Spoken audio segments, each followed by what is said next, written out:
saya tentang Wahabi. Saya punya pandangan yang sedikit beda dengan beberapa kawan saya. Diri Wahabi namanya Syekh Muhammad Ibn Abdul Wahab. Dia latar belakangnya bermazhab Hanbali. Ingat, bermazhab Hanbali karena ayahnya Syekh Abdul Wahab positif Hanbali. Saudaranya Syekh Sulaiman Hanbali. Bedanya, beliau sering mentolaah karya Syekhul Islam Ibn Taymiyah rahimahullah. Akhirnya Hanbalinya khas, beda dengan Hanbalinya Ibn Qudamah, Hanbalinya Ibn Rajab. Saya pernah menyebutkan terjemah biografi dari Syekh Muhammad Wahab di beberapa tempat, tapi orang nggak percaya. Padahal itu saya kutip langsung dari karya Syekh Utsaimin dan Syekh bin Baz. Apa kata mereka berdua? Guru saya salah satu ada yang ke Syekh bin Baz. Maka sebenarnya kewahabian saya sahih. Tapi bukan Wahabi yang tidak bersanad ya. Ternyata Wahabi bersanad gak kenceng-kenceng amat kok, biasa-biasa aja. Itu menyebutkan salah satu guru yang berpengaruh kepada Syekh Muhammad bin Abdul Wahab rahimahullah adalah Muhammad Hayat As-Sindi An-Naqsyabandi Al-Hanafi Al-Madani.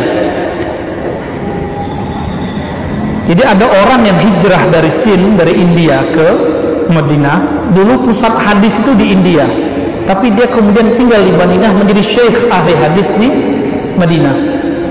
Syekh Muhammad bin Abdul Wahab, Imam Wahabi ini berguru langsung kepada Syekh Muhammad Hayat As-Sindi yang beliau menyebut dirinya Naqsyabandi.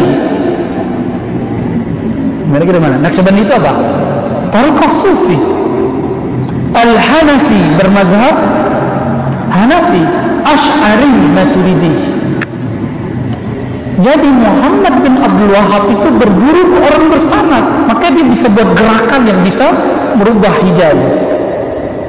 Tapi Wahabi itu kan 3 periode. Di zaman itu belum masuk ke Hijaz, lalu beliau meninggal, muncul lagi yang kedua, yang terakhir 1924. Itu sudah beda. Syekh Muhammad bin Abdul Wahab diisukan mengkafirkan para sufi dengan sebutan kuburiyun. Berarti kuburiyun, penyembah kubur. Padahal kuburiyun itu artinya orang yang suka kubur, bukan penyembah kubur. Akhirnya beliau tulis surat risalah mengatakan, haza buhtanun azim, ini kebohongan yang nyata. Aku tidak pernah mengkafirkan Sufi, Ibn Arabi, Ghazali, Abdul Qadir Jilani, Syazili, Busairi, nggak pernah. Jadi beliau menolak fitnah yang menyebutkan Imam Wahabi ini mengkafirkan para Sufi, mengkafirkan orang ziarah kubur. Beliau hanya tidak mau ada kemungkaran di kubur. Beda tak? Beda. Ada perbedaan. Saya sebut begini, orang-orang nggak percaya, disebut kita dajjal, pembohong. Padahal ini yang nukil siapa? Yang menyebut beliau berguru ke Syekh Muhammad Hayat As-Sindi siapa? Syekh bin Baz dan Utsaimin. Bahkan Syekh Utsaimin mengatakan ini benar, yang paling berpengaruh Muhammad Hayat As-Sindi. Tapi bedanya Muhammad As-Sindi dengan yang lain, beliau itu meskipun Hanafi, itu tidak fanatis mazhab Hanafi. Beliau Naqsyabandi, tapi tidak ada bid'ahnya, nggak nyembah guru. Jadi Naqsyabandinya naqi, jernih, bening. Beliau yang pertama kali yang saya tahu mengajarkan Syekh Muhammad bin Wahab bahwa merokok itu haram, tapi nggak sampai syirik. Karena saya dengar beberapa ustadz bilang rokok itu musyrik. Ya roh, orang minum khamar aja disebut cuma berdosa, masa merokok disebut syirik? Ente lebay ya, gara-gara apa?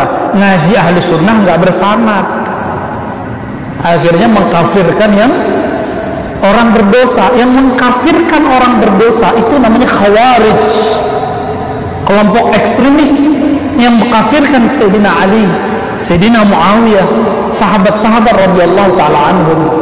Hati-hati. Fatwa haram rokok itu fatwa fikih, bukan fatwa akidah. Oke? Fatwa apa? fikih, bukan fatwa akidah. Baik. Jadi ini kira-kira kabar gembira tentang pendiri Wahabi, ya. Dan beliau itu seperti yang kita bahas tadi siang di soreang, ya, ternyata menggunakan hadis dhaif hatta dalam akidah. Buka kitab Ushulus Salasah, kitab tauhid beliau menggunakan hadis dhaif. Antum kalau nggak percaya download aja. Sekarang dari terjemahannya. Maka orang-orang yang mengatakan tidak boleh beramal hadis dhaif, beramal itu nggak boleh hadis dhaif, gimana pakai akidah? Kalau begitu akidah ente dhaif dong, nggak boleh dianut dong. Kenapa? Pakai hadis dhaif. Tuh, hati-hati sebelum menjudge hadis dhaif. Oleh karena itu kami pun masih punya sanad silsilah. Jadi saya punya sanad tauhid yang 3 itu lewat jalur Syekh Yasin Al-Fadani. Karena Syekh Yasin menyebut Muhammad Wahab dengan gelar Syekhul Islam. Kita punya sanadnya. Jadi kita masih sebut beliau Syekhul Islam. Syekhul Islam itu bukan berarti beliau syekh satu-satunya dalam Islam, enggak.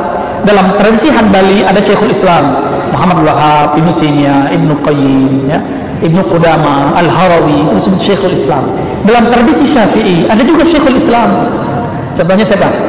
Imam Zakaria Al-Ansari, Imam Subki, sezaman dengan Ibnu Taimiyah. Imam Ibnu Hajar Al-Asqalani, pensyarah Sahih Bukhari. Jadi Syekhul Islam itu banyak, bukan hanya 1, 2, 3 orang itu. Begitu kan, ya? Ini main tembak-tembak aja nih.